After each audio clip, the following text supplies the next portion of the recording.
Setting up our sample data. In this video, I'll show you how to set up the sample data for this database. This is the data that we'll be using in this course. If you have any issues with the script or setting up the data, just let me know. So what I'd like you to do now is open the file that's been provided as part of this lesson. It should be called sampledata.sql. You can open it in SQL Developer by going to File and then Open, and then browsing to the location where the file has been saved.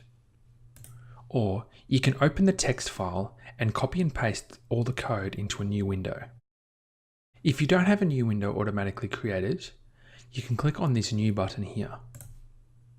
Then click on Database Files and then OK. You don't need to give the file a name, so just click OK. You can then paste your code in here. Once you've opened the file using either of those methods, your screen should look like this. Right now, don't worry too much about the details of what this script does. Basically, it will create the tables that we need for our course and populate them with some data. We'll learn all about this script later in this course, and by the end of the course you'll understand what it does. So now, what you can do is click on this Run Script button here. It's the second button from the left.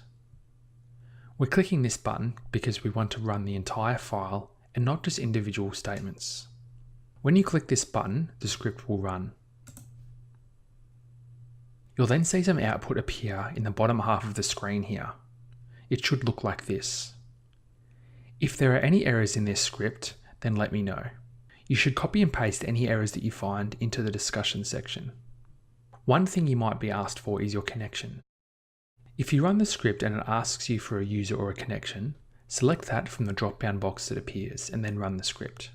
Now you're all done and ready to start learning SQL. Next, we'll learn how to view the data in these tables.